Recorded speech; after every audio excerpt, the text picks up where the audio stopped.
do, ladies and gentlemen. There might be some extraneous noises off as I'm out in the garden. It's so nice here at the moment, it's a shame to be indoors. Right, part 3 of my little excursion into the world and what's wrong with it and how it affects property prices and, well, pretty well everything else. Part 3, the money. The really big issue confronting the world at the moment, besides all the political posturing, is the state of money. There is not a currency on the planet that has been properly managed since the close of the Second World War, and probably before that either. Money is key. The value of money and the way money is used is a fundamental issue when it comes to valuing anything else, and that includes real estate. And the cost of money affects all borrowing. And since 95% of all real estate transactions involve some form of borrowing, the cost is also going to be crucial when considering what is going to happen to house prices. We're threatened with digital currencies controlled by governments.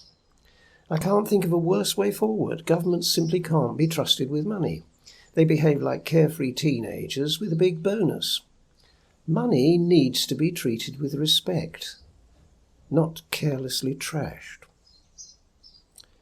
The standard old chestnut that comes up every time we broach this subject is the history of the stewardship of the Federal Reserve over the US dollar.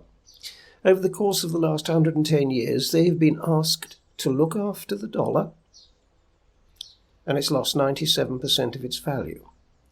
That has to be the worst stewardship in modern history. Just for a moment, think how rich Americans would be if the currency hadn't lost all that value. All that printed money that's been wasted, thrown to the wind, could have been used to invest in the country's businesses. Just think what that would have produced.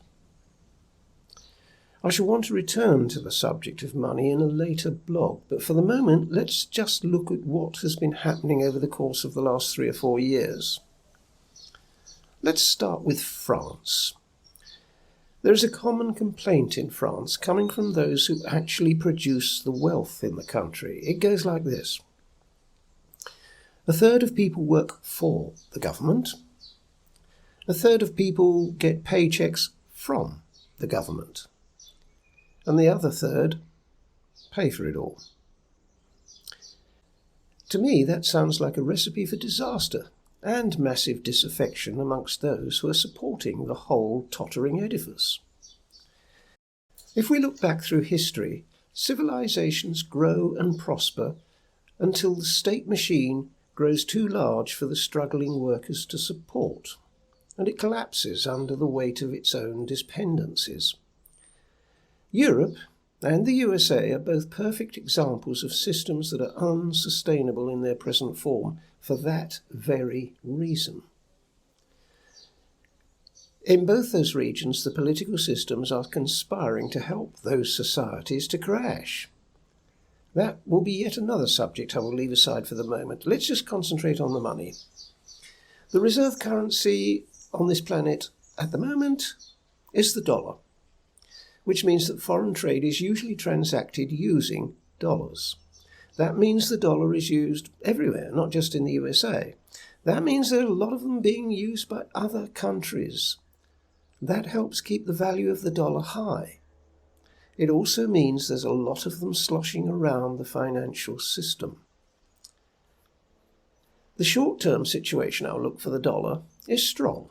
The intention is to keep raising interest rates to try and slow the US economy and cut back inflation. To that end, the Fed will continue raising interest rates, and that will, in the short term, make US bonds an attractive, safe form of income. However, longer term, things look very different. As we all know, the current US administration has decided to cut Russia out of the SWIFT payment system. Since Russia is a great trading country with massive energy resources and agricultural products to sell to the world, if people want to buy that energy and those goods, then they need money to do so. They will naturally keep buying. they will naturally no longer be using dollars. This means the requirement for dollars for foreign trade is going to shrink. Saudi Arabia has decided to sell its oil in local currencies. That means 2 of the largest suppliers of oil are no longer selling it in dollars.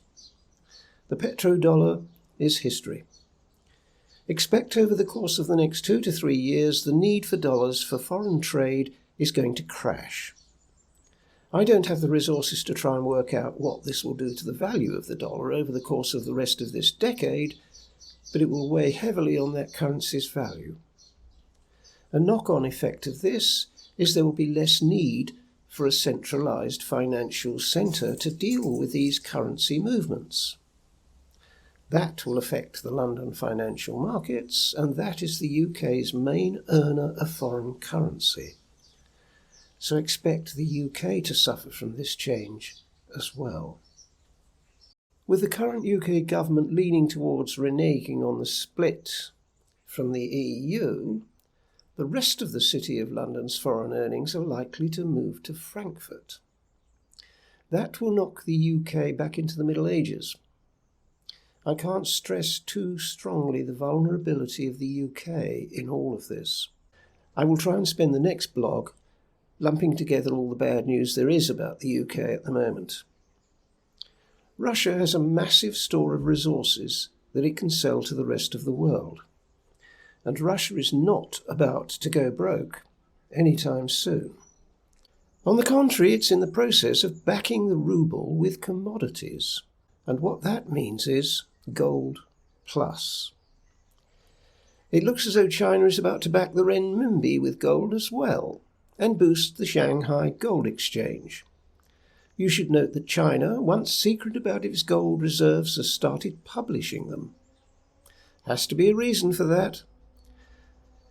That will deal another blow to the UK gold market. The UK government has already sent out signals loud and clear that gold stored in the vaults in London is no longer safe, but can be weaponised. That is the most serious blow to London continuing as a centre for finance. Close to suicide. And I haven't even mentioned Bitcoin. As a currency, it is currently useless. Its value is too volatile to be useful for trade. At the moment, it can only realistically be used as a store of value, much in the same way as gold. I don't see that changing in the near future. However, I also don't see those with their heads screwed on properly abandoning the currency anytime soon. Those of us who bought some time ago long since decided that Bitcoin goes into cold storage and stays there. And then there's what is called the carry trade. This is a bundle of fun. The Japanese yen is an international currency. The Bank of Japan is still holding Japanese interest rates around 1%. Interestingly, the Federal Reserve has interest rates around 5%. So how does the smart set make money? By doing next to nothing? Borrow money in yen and invest in US treasuries, collecting that 4% difference from using someone else's money. Most of us have used arbitrage to make money at some time in our lives. I did rather well the other way round back in the 80s, borrowing money from various banks in the UK and investing in Japanese unit trusts. When I'd exhausted my first round of borrowing, I simply leveraged my positions. It's a very easy way to make money. But there's always a but, isn't there? What happens when these positions unwind? Someone is always on the other side of these positions. If you are invested in the dollar and the dollar starts falling, your once great carry trade starts to look worrying. Does it reach the stage where you might one day be underwater with regard to the trade? If so, what does that do to your ability to repay those yen you borrowed? And if you can't pay back the yen, what does that do to the Japanese financial system? And of course, when the trade starts to look dodgy, there is going to be a mass exodus from US treasuries. After all, the US is largely funded by foreign borrowing of treasuries. It's the largest debtor country on the planet. The amount of credit which is involved in these kinds of transactions is insanely high. If only part of the system starts to go bad, there's going to be one almighty crash. Once again, that puts the London banking system in the firing line, because so much of this tangle of cross-borrowing and arbitrage investing is underwritten by so-called spreader banks, rather a lot of which operate from London's square mile. And don't let's forget emerging country borrowing for development reasons. Borrow on the commercial markets in dollars? Sounds good, except when your local currency starts to sag while the dollar is appreciating, and you now have a debt you can't pay back. There are a dozen or so countries facing precisely that situation right now. In other words, just about everybody is involved in a whole lattice work of interconnecting deals, and all of it's done on credit, which means one credit is depending upon another. And when the whole lot starts to unravel, we're likely to be left with a massive pile of IOUs which will wipe out trillions of dollars worth of what was previously thought of as assets. The alternative? Oh yes, of course there is one. Borrow from China. Then if you can't pay back, China doesn't care. Why should they? They just walk in and calmly take your assets instead. It's called, or should we say it's politely called, debt diplomacy. I can't work out how all this will develop. I'm not sure anybody can, but it is one almighty mess. With a game of musical chairs, maybe 10% of the players will not be able to find a chair when the music stops. In this particular game, when the music stops, hardly anybody is going to be able to find a chair. So much money in this fiat system is compromised. All is well while the music plays, but sooner or later things go ominously quiet.